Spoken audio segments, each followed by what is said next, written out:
The Galactic Admission Bureau was the largest building on Station Prime. It had 10,000 workers, 50,000 computers, and processed millions of students every cycle. In 300 years of operation, they had never made a single mistake. Every student went to the right school. Every form was perfect. Every number was correct.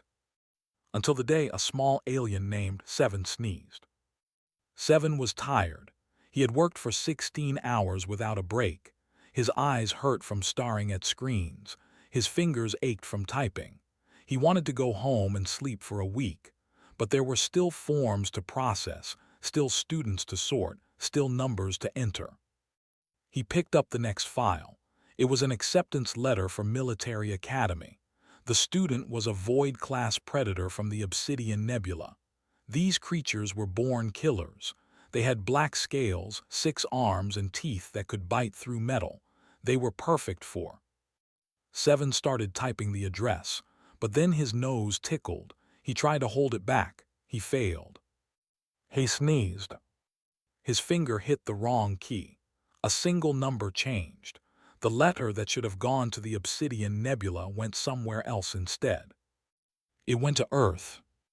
It went to a refugee camp in District 9. It went to a 17-year-old human girl named Park. Found the letter in her small metal box where she kept her only possessions. She did not know how it got there. She did not care. What mattered was what it said. She read it 3 times to make sure she understood. She had been accepted to Military Academy, full scholarship, free transport, free food, free housing, a chance to become something more than a refugee girl with nothing. Knew about, everyone in the galaxy knew about. It was the most dangerous school in existence. It trained soldiers for the deadliest armies. Its students were monsters and killers and predators from 100 different worlds. No human had ever gone there. No human had ever been invited. No human would ever survive. Looked around her tiny shelter. The walls were made of old shipping containers. The roof leaked when it rained. She shared this space with 6 other refugees. There was never enough food. There was never enough clean water. Every night she heard people fighting outside. Every week someone disappeared. She had lived in this camp for 11 years. Since the collapse, when Earth's governments fell apart and billions of people lost everything. She had been 6 years old when her parents died. She had been alone ever since. Looked at the letter again, then she started packing. The transport ship arrived 3 days later. The pilot was a 4-armed alien who looked at like she was insane. He asked her 5 times if she was sure. She said yes 5 times. He shook his head and took her money. The journey took 2 weeks, spent most of it alone in her small cabin. She exercised every day. She read everything she could find about and its students. She learned about the species she would meet. She studied their strengths and weaknesses. She memorized their cultures and customs. She did not sleep much, but she was used to that. When the ship finally arrived walked to the viewing window and looked out. The academy was built on a dead moon. The buildings were made of black stone that seemed to eat the light. Towers rose into the dark sky like fingers reaching for something they could never touch. There were no plants, no water, no color at all. It was the ugliest place had ever seen. She loved it immediately. The transport landed in a large bay filled with other ships. Students were everywhere. Saw creatures she had only read about, with their insect bodies and acid fangs, with their silver skin and glowing eyes, crystalline beings that looked like living glass. And others, things she had no names for, things that made her heart beat faster just by existing. Every single one of them was bigger than her, stronger than her, more dangerous than her. They all turned to look when she walked down the ramp. Silence spread through the bay like a disease. Thousands of alien eyes fixed on. She felt their stares like physical weight. Some looked confused, some looked amused, some looked hungry. A massive creature pushed through the crowd. It was nearly 3 meters tall. Its body was covered in black armor. Its head had 6 eyes that clicked and whirred as they focused on her. This was Commandant, the leader of Academy. He stopped in front of. His shadow covered her completely. "You are human," he said. His voice sounded like rocks grinding together. "Yes," said. "There has been a mistake." "Probably." His eyes clicked again. "You understand what this place is, what happens here." Nodded. "You train soldiers, the best soldiers in the galaxy." "We train killers," corrected.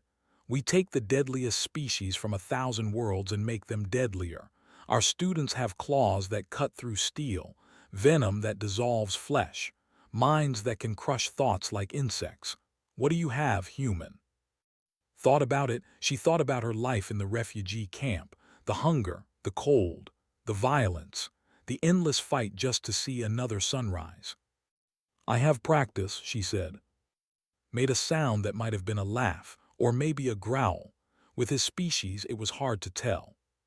"Practice at what?" "Surviving." Behind, a group of students clicked their mandibles in what recognized as mockery. One of them, a female with red markings on her armor, stepped forward. "Look at it," they said. "So soft, so small, it has no claws, no venom, no armor. It will die in the first week." Looked at the creature was twice her size. Its fangs dripped with acid that hissed when it hit the floor. Its eyes were cold and hungry. Smiled. It was not a happy smile. It was not a friendly smile. It was the smile of someone who had seen worse things than monsters. The smile of someone who had walked through hell and learned to enjoy the heat. "Maybe," said, "but I am already here, so I will stay." Studied her for a long moment. Then he stepped aside. "Your quarters are in Block 7. Your schedule will be delivered tonight. Classes begin tomorrow." He paused. "Do not expect help. Do not expect mercy. Do not expect to live." Picked up her bag. It was small and light. Everything she owned fit inside it. "I never do," she said. She walked through the crowd of monsters. They parted for her, not out of respect, but out of confusion. They did not know what to make of this tiny creature who should have been terrified but was not. The with red markings watched her go. Her name was. She had killed her first enemy at age 4. She had never met anything she could not eat. But something about the human girl bothered her, something about that smile. Decided she would watch this one. If the human died, she would claim the body. It was tradition among her people. If the human lived, well, that would be interesting. Found her quarters in Block 7. The room was small and freezing cold. The temperature was set for species that had no warm blood. There was no bed, only a metal platform.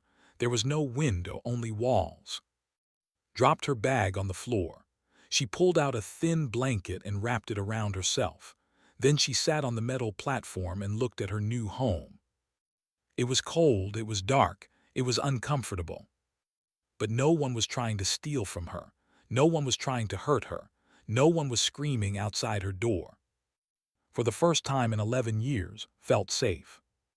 She lay down on the metal platform, pulled her blanket tight, and smiled that smile again. The galaxy's deadliest academy. It felt like home. The first morning at Academy began with screaming. Woke up to alarms that shook the walls. Red lights flashed in her tiny room. A voice shouted through speakers in a language she barely understood. Something about assembly, something about 5 minutes, something about punishment for those who were late. She was dressed and running in 3 minutes.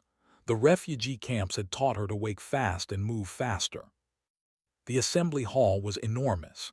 Thousands of students stood in rows, organized by species and year. Found the first-year section and squeezed into the back. She was the smallest person in the room by far. Most students did not even notice her. The ones who did looked at her like she was a bug that had wandered into the wrong place. Commandant stood on a raised platform at the front. His voice boomed through the hall without any need for speakers. "Welcome to your first day. Many of you will not see your second." He was not joking, could tell. does not produce graduates, continued. We produce survivors. The galaxy is dangerous. War is constant. Peace is a lie told to children. You are here to become weapons. If you cannot become weapons, you will become examples. He raised one of his massive arms and pointed at the exit. The door is there. Leave now if you wish. No one will stop you. No one will blame you. But if you stay, you accept everything that comes next. No one moved. Made that grinding sound again. Was starting to think it really was his version of a laugh. Good, your testing begins now. The first test was simple: run. The students were taken to a massive track that circled the academy. The track was 20 kilometers long. The ground was made of sharp black rocks. The air was thin and cold. There was no time limit, but instructors with shock sticks waited along the path. Most species could run 20 kilometers without much trouble. Their bodies were built for it. They had extra lungs, stronger muscles, better blood. They finished in under an hour. Took 3 hours. Her lungs burned, her legs screamed, her feet bled through her boots. Every step was agony. The instructors shocked her twice when she slowed down too much. But she did not stop. She did not quit. She put one foot in front of the other until she crossed the finish line. She was last, dead last, by a long distance. But she finished. An instructor named watched her cross the line and collapse on the ground. Was from the species. She was small for her kind, only about 2 meters tall. Her silver skin was covered in scars from 100 battles. She had been teaching at for 30 years. She had never seen a human before. Interesting, she said quietly. Then she moved on. The second test was worse: combat assessment. Students were placed in a simulation arena.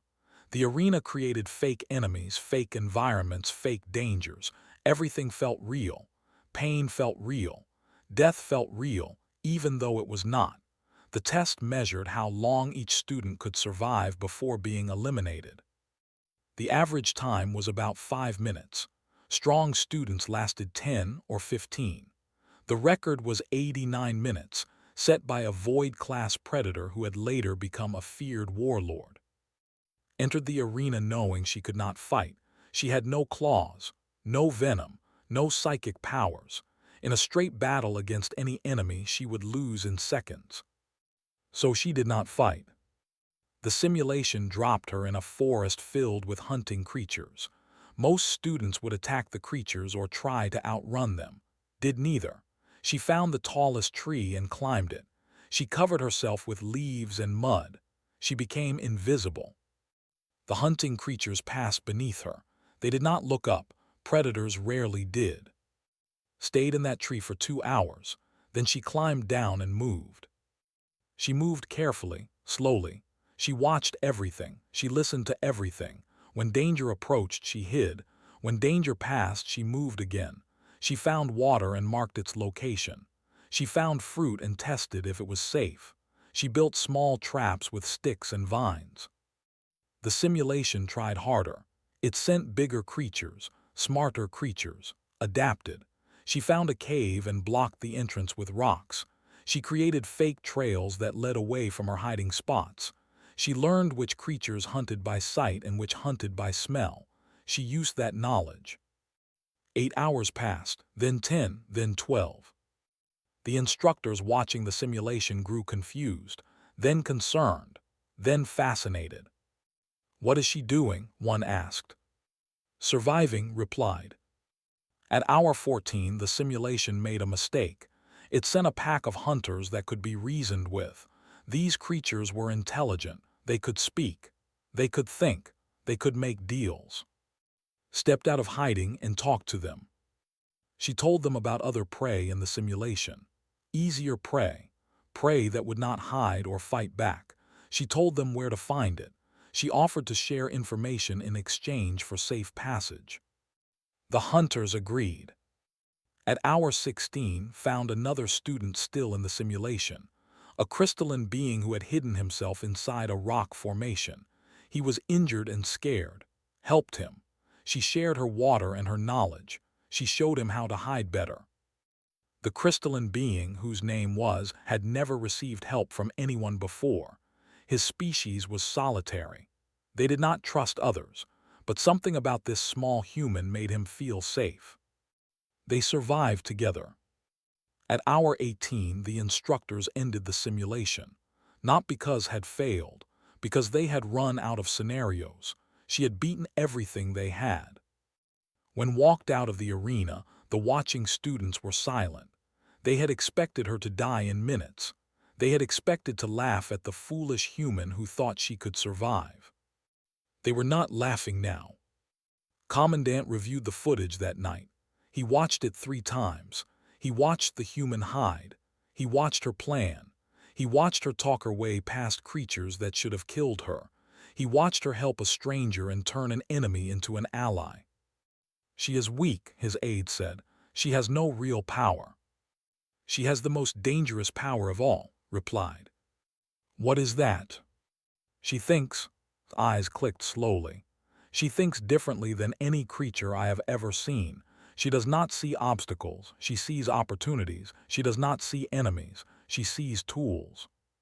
He closed the footage. Watch her carefully. She will either die quickly or change everything. In Block 7, returned to her freezing room. Her roommate was there, though with red markings. She had been assigned to share quarters with the human as a joke. Everyone expected to eat within the first week. Was sitting on her platform, cleaning her claws. She looked up when entered. You survived the arena, said. It was not a question. Yes. 16 hours, that is longer than me. I know. Mandibles clicked. How? Sat on her platform and pulled out her blanket. I did not try to win. I just tried not to lose. That is the same thing. No, wrapped the blanket around herself. Winning means beating everyone else. Not losing means outlasting them. I cannot beat anyone here, but I can outlast them.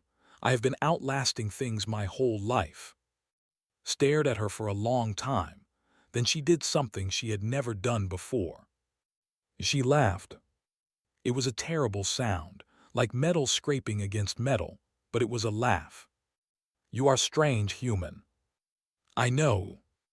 I was going to eat you if you died. I know that too. Eyes narrowed. You are not afraid. Smiled that smile, the one that had unsettled Commandant, the one that did not belong on the face of something so small and soft. I was afraid once, said. When I was 6 years old and my parents died and I was alone in a camp full of people who wanted to hurt me. I was afraid every day for 3 years, and then one day I stopped, because fear did not help. Fear did not keep me alive.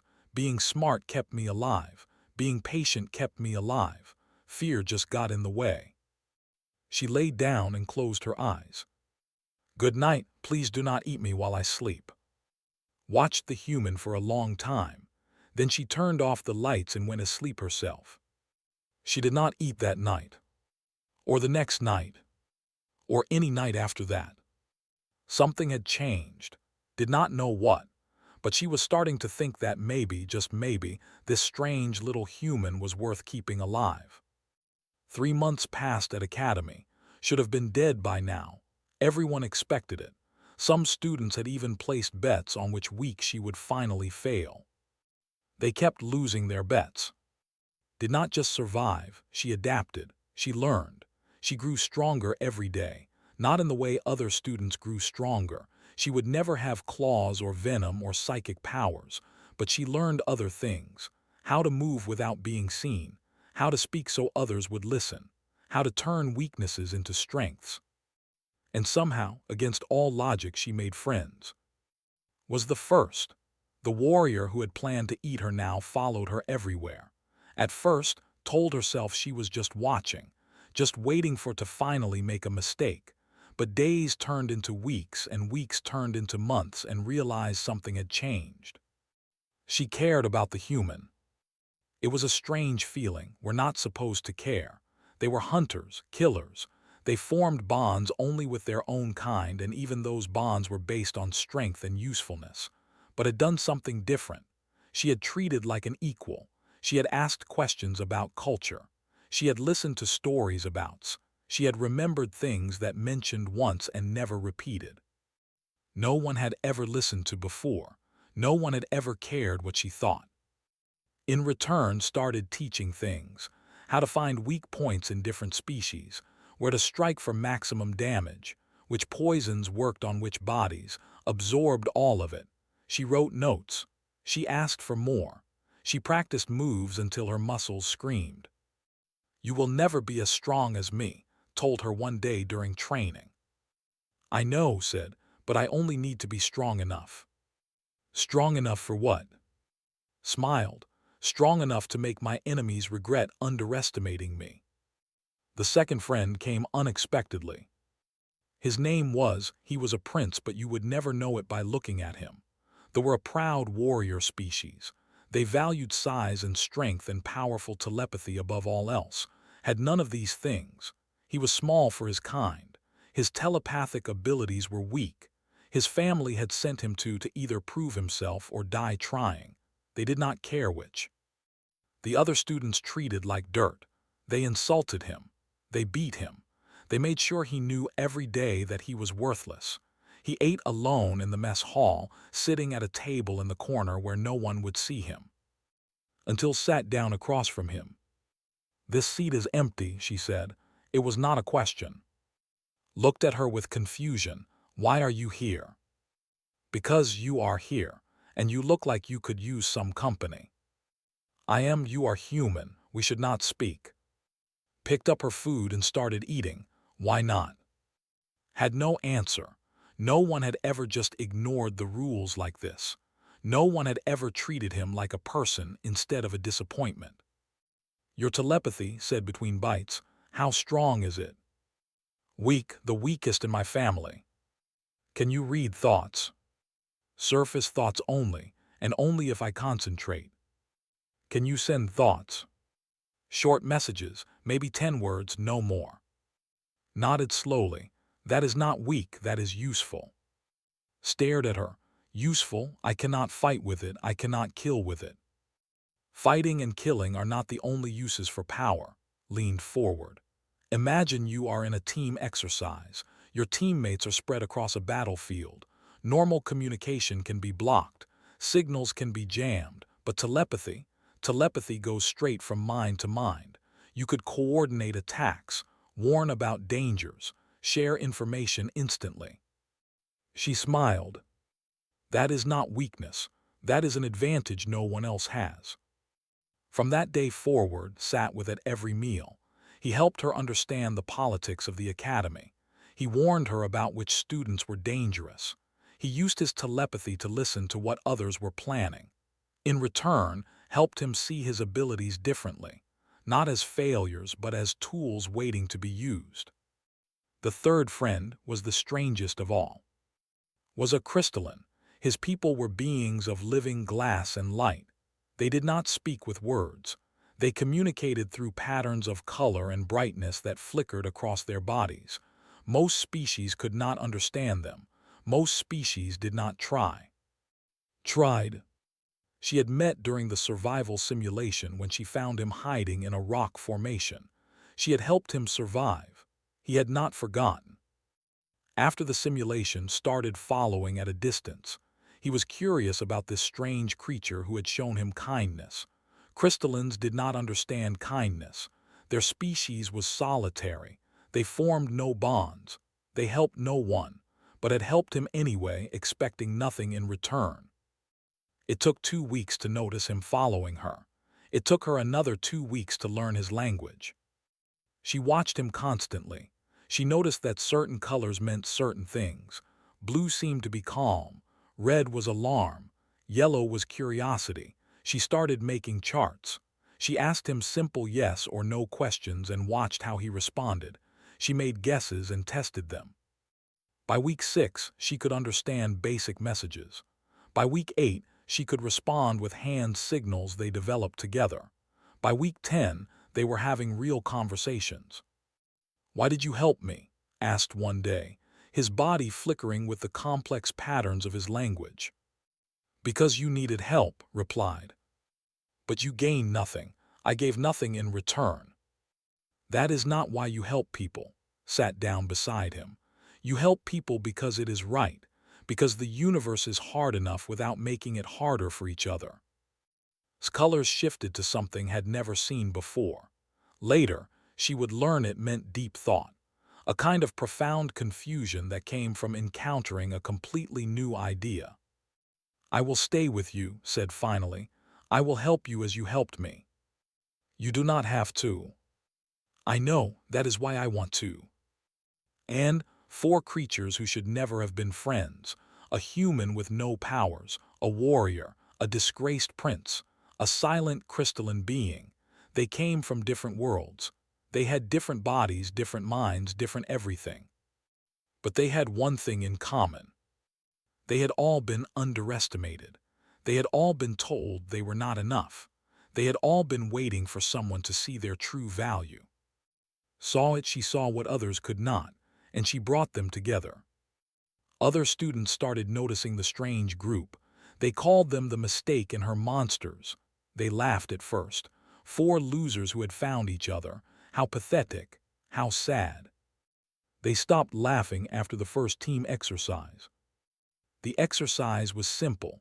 Capture a flag from a fortified position. Most teams used brute force. They attacked head-on, relied on their strongest members, and hoped to overwhelm the defenders. This team did something different. Hacked the fortress communications. He scrambled their signals and fed them false information. Used his telepathy to coordinate the team without any words being spoken. Waited in the shadows, invisible and patient, ready to strike at exactly the right moment. And walked up to the front door and knocked. I want to make a deal, she told the defenders. They laughed at her. They pointed weapons at her. They told her to leave or die. Your reinforcements are not coming, said calmly. Your communications are blocked. You do not know it yet, but my teammate is already inside your fortress. She has been there for 20 minutes. If I give the signal, she will start killing. She was lying, was still outside, but the defenders did not know that. Or continued, you can give me the flag and walk away safely. No fighting, no dying. A clean loss is better than a bloody one. The defenders hesitated. They looked at each other. They tried their communicators and found only static. They sent scouts to check the perimeter and the scouts did not return. Had taken them quietly, one by one. Fear spread through the fortress. Not fear of battle, fear of the unknown. Fear of a small human girl who smiled like she already knew how this would end. They surrendered the flag.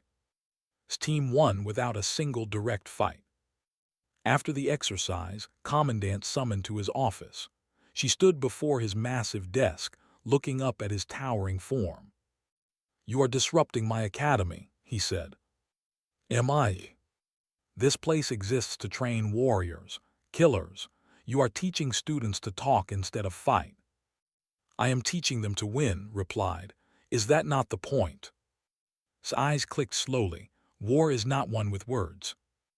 Every war is won with words eventually. Soldiers fight. Generals plan. Leaders negotiate. Someone has to end the fighting. Someone has to make peace. I am teaching them that skill too. Was silent for a long moment. When he spoke again, his voice was quieter. The mortality rate has dropped 4% since you arrived. The dropout rate is down 7%. Students are working together who never worked together before. Is that a problem? No, leaned forward. It is terrifying because you have done something I did not think was possible. You have made them hope. Smiled.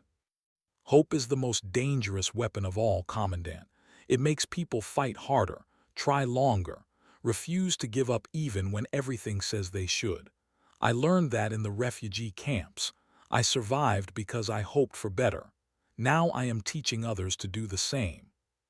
She turned and walked toward the door. Was there anything else? Watched her go. When she was gone, he sat back in his chair and made that grinding sound again.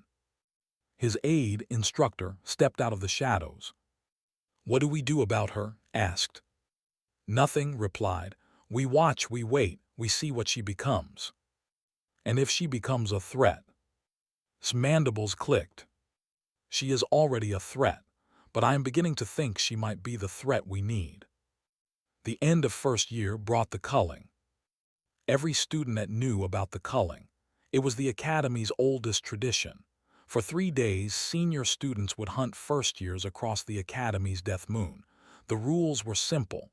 Survive and you passed to year 2. Get caught and you failed. Some students were just eliminated. Others were hurt badly.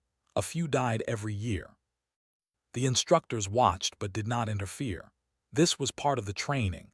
Real war had no referees. Real enemies showed no mercy. Learned about the culling from. His telepathy had picked up whispers from older students.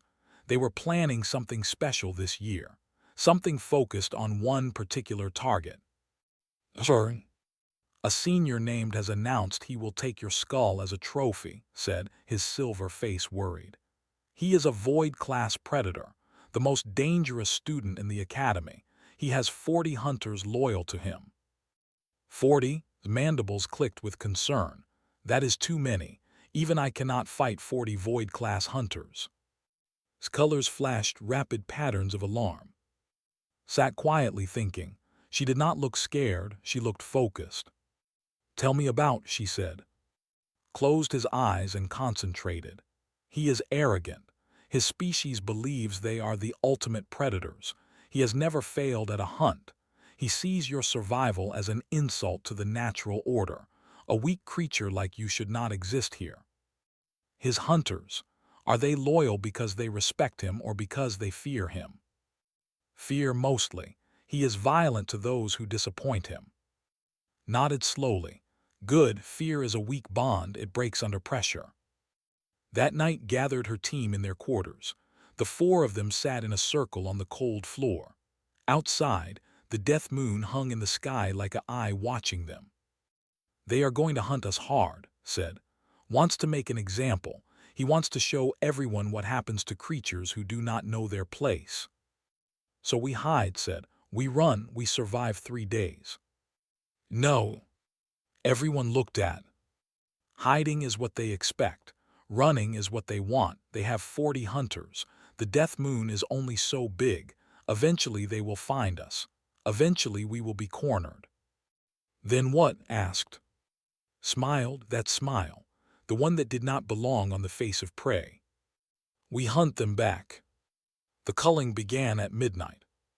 Transport ships dropped hundreds of first years across the death moon's surface, and her team landed in a rocky canyon far from the main hunting grounds. They had 30 minutes before the seniors were released. 30 minutes to prepare. Said, "Their communications, can you access them?" Colors flickered affirmative. He had been practicing for weeks, learning to interface with the Academy's systems. Within minutes, he had tapped into the Hunters' network. He could hear everything they said. He could see their plans forming. "Link with. Feed their information to me through your telepathy. I want to know where every hunter is at all times." Placed his hand on its crystalline surface. The connection formed. Data flowed. "You know these canyons from last month's training. Find the best ambush points. Mark them." Mandibles clicked with pleasure. She vanished into the darkness like a shadow coming home. Looked at the landscape around them. Rocks and dust and nothing else. No plants, no water, no life except the creatures who had been dropped here to fight. "They think we are prey," she said quietly. "Let us teach them otherwise." The first night was about information. Fed data to, fed it to, built a map in her mind. 40 hunters, split into 8 groups of 5, moving in patterns across the moon's surface, looking for first years to eliminate. Most first years were hiding, some were running, a few were trying to fight back. None of them were organized, none of them had a plan. Had a plan. She sent to intercept a group of 5 hunters moving through a narrow canyon. Did not attack them, she just let them see her. 1 against 5 Void-class hunters. Bad odds. They chased her. led them into a trap. The canyon walls were unstable, had noticed this during previous training. A few well-placed strikes would bring rocks crashing down. Struck. The hunters were buried, not killed but trapped, eliminated from the culling. 5 hunters down, 35 to go. By dawn, had eliminated 12 hunters without a single direct fight. Rockslides, false trails, misleading information fed through hacked communications. She turned the hunters against each other. She made them see enemies everywhere. She made the Death Moon itself into a weapon. Was furious. Find her, he roared at his remaining hunters.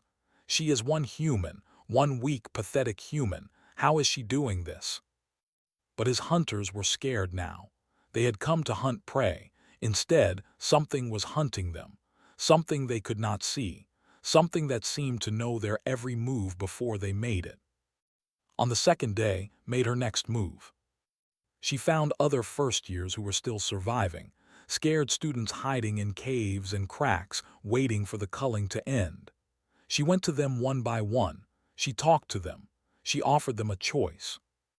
You can keep hiding, she said, and maybe you will survive, or you can join me, and we can make sure no one ever hunts us again. 12 students joined her. Then 20. Then 30. By the end of the second day, had 47 first-years following her commands. An army of the hunted, fighting back against their hunters. His force had shattered.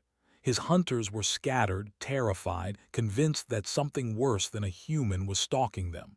Some had given up and signaled for extraction. Others had turned on each other, suspecting betrayal from within.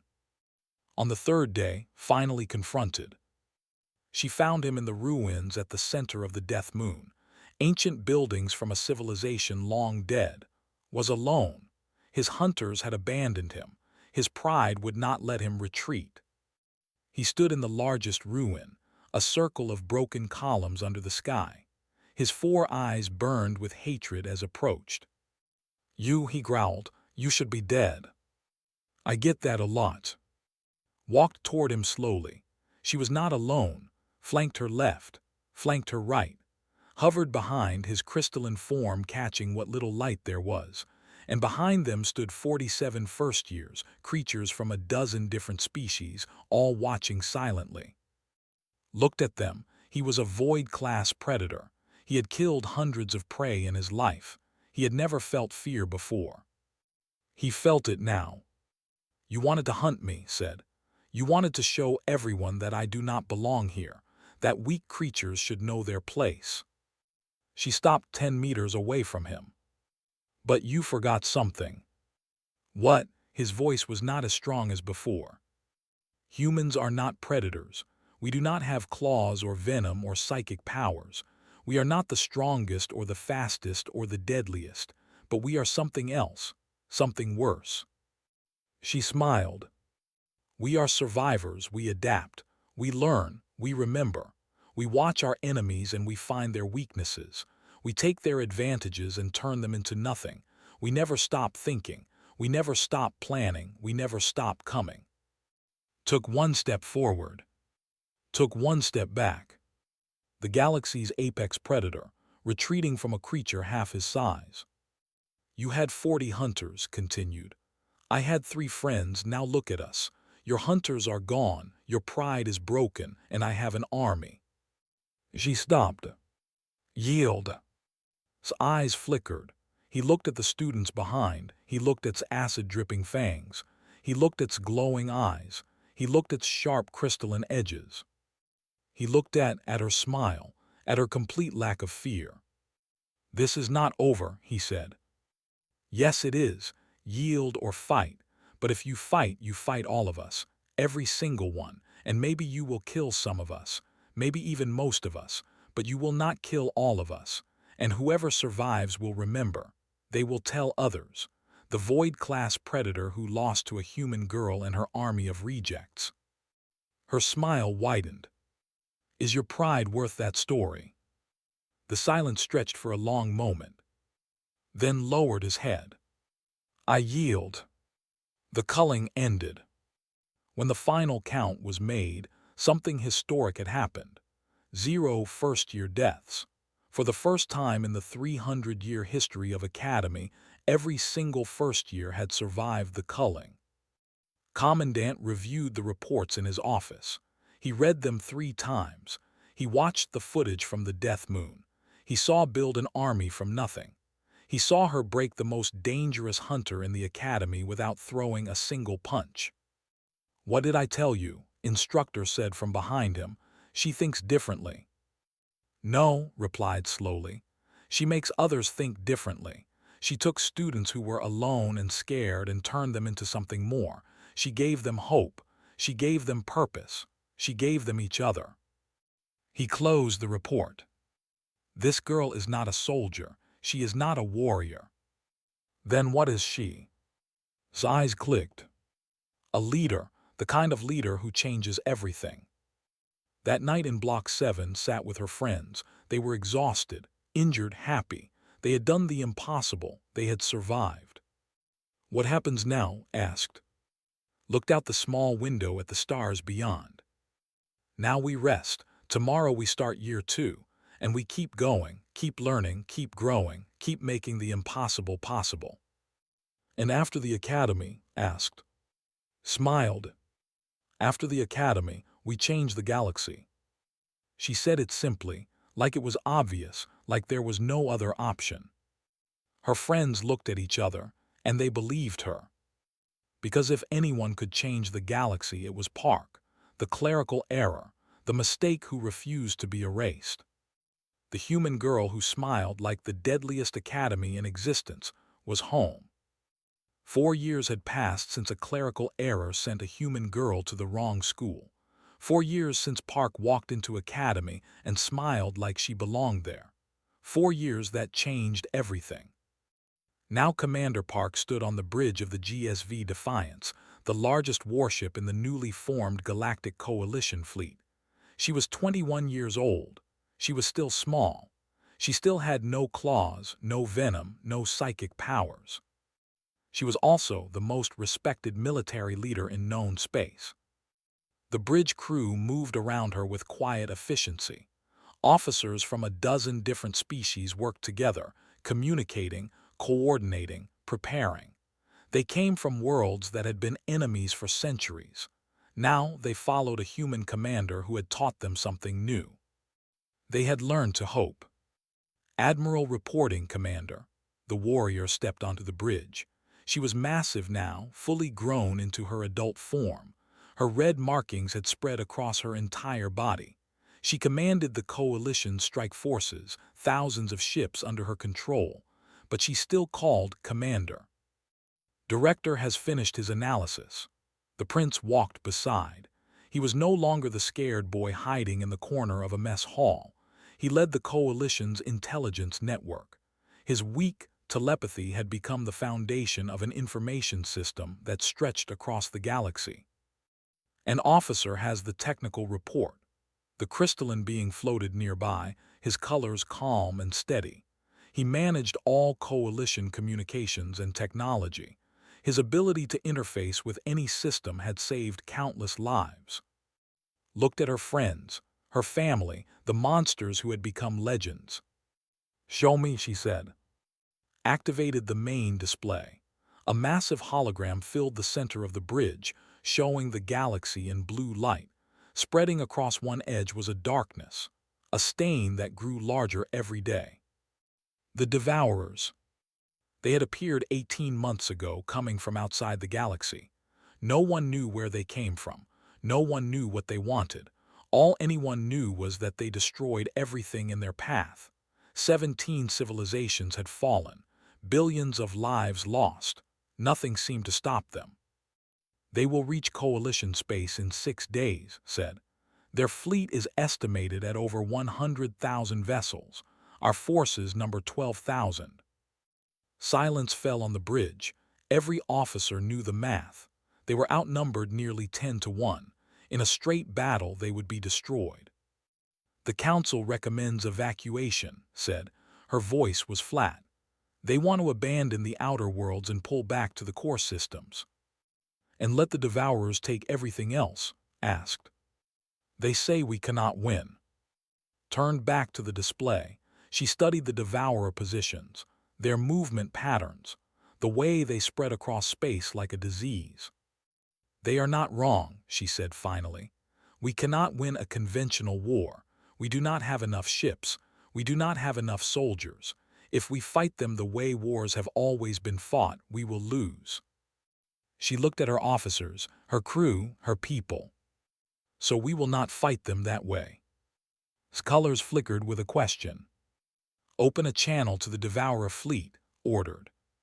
Her communications officer hesitated. Commander, they have never responded to any attempt at contact. Every species that tried to negotiate was destroyed. I know, open the channel anyway. The channel opened. Silence came back. The Devourers did not respond with words. They never did. This is Commander Park of the Galactic Coalition, said. I am sending you a data packet. I suggest you review it before you continue your advance. She nodded too, he transmitted. The data packet was not a message. It was not a surrender offer. It was not a plea for mercy. It was a history lesson. Footage from Earth, from humanity's long and bloody past, wars that had lasted centuries, enemies who had been utterly defeated, empires that had risen and fallen, and through it all humans kept fighting, kept surviving, kept coming back. The Winter War, where a tiny nation fought a giant and won through pure will. The beaches of Normandy, where soldiers ran into certain death because the mission mattered more than their lives. The countless rebellions, uprisings, last stands, and impossible victories. Footage from the refugee camps, children who survived when they should have died, people who built homes in ruins, hope that refused to be crushed. Footage from Academy, a human girl who walked into the galaxy's deadliest school and turned its strongest hunters into frightened prey. A culling where every first year survived, an army built from nothing. And at the end, a simple message in every language the Coalition had records for. We do not know how to surrender. We do not know how to give up. If you destroy our worlds, we will fight from the ruins. If you kill our soldiers, more will take their place. If you burn our ships, we will attack you with sticks and stones. We are not the strongest species. We are not the most advanced, but we are the most stubborn. We have fought each other for 10,000 years and we are still here. We have survived extinction 7 times. We are very, very hard to kill. The message ended with a single sentence. Is your fleet prepared to learn this lesson? Silence stretched across the bridge. Everyone watched the hologram, waiting for the Devourer response. Minutes passed. Then something changed. The Devourer fleet had been moving steadily forward since it entered the galaxy, a constant advance, unstoppable, inevitable. Now it stopped. They have halted their advance, said, surprise in his voice. All vessels are holding position. Watched the display. She saw the darkness pause at the edge of Coalition space. She saw the galaxy's greatest threat hesitate for the first time in its existence. They are thinking, she said quietly. Thinking about what? About whether we are worth the cost. Turned away from the display. The Devourers have conquered 17 civilizations. They won easily every time. They have never faced a real fight. They have never met a species that refused to be broken. She looked at her crew. Now they have. The moment stretched. The galaxy held its breath. Then the Devourer fleet broke. Not all at once. A few ships at first turning away, moving back toward the edge of the galaxy. Then more. Then whole sections of the fleet. One by one they retreated. Mandibles clicked with shock. They are running. They are being smart, said. They came here for easy prey. They found something else. Something that might actually hurt them. For creatures who have never lost, that is terrifying. Cheers erupted across the bridge. Officers who had expected to die today were celebrating. The Coalition had won without firing a single shot. Move to side. Will they come back? Maybe, probably, we should prepare for that. Watch the retreating darkness on the display. But today we taught them something they never learned before. We taught them fear. She turned away from the display and walked toward her ready room. Commander called after her. The council wants to speak with you. The press wants interviews. Everyone wants to celebrate. Paused at the door. Tell them later. Right now I need to send a message. In her ready room, sat at her desk and activated her personal terminal. She wrote a single message and sent it across space to a small alien on Station Prime. To 7, Galactic Admission Bureau. From Commander Park, Galactic Coalition. Subject: thank you. The message contained only 3 words.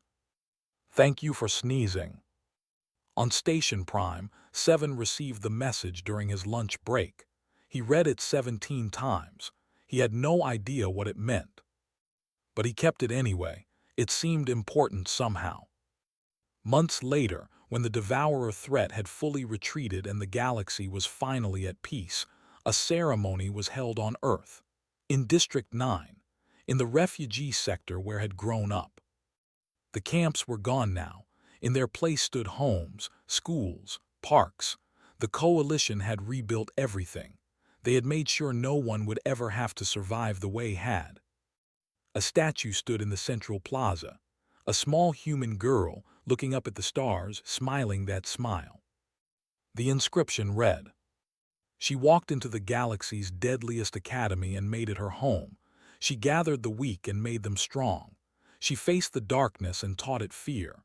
She was a clerical error, a mistake, a girl who should not have survived. But she did survive. And then she saved us all."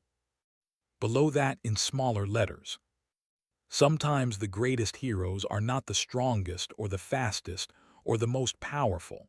Sometimes they are simply the ones who refuse to stop."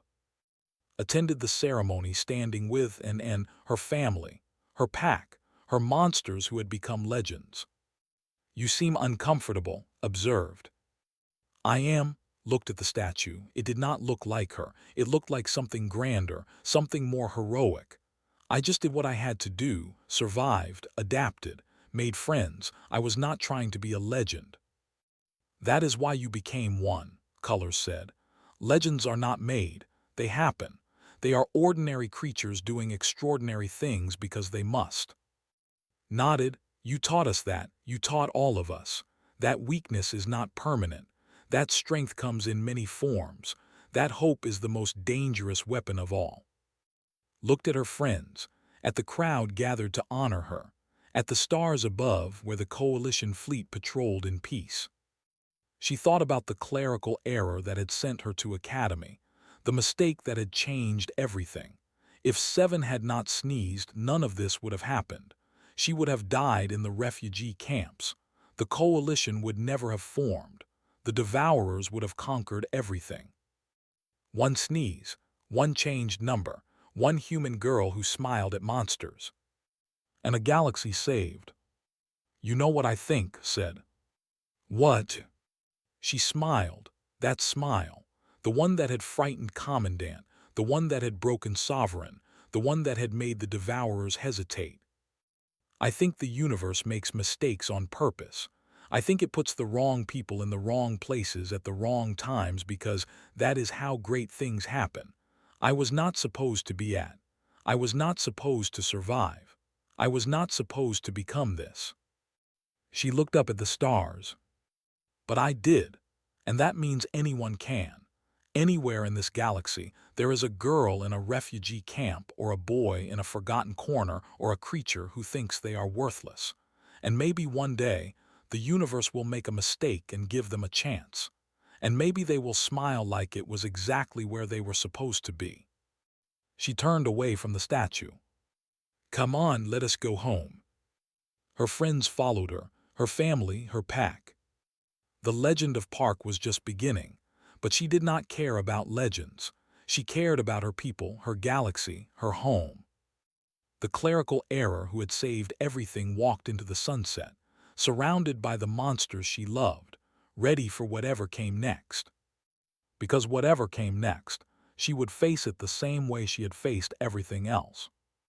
With a smile,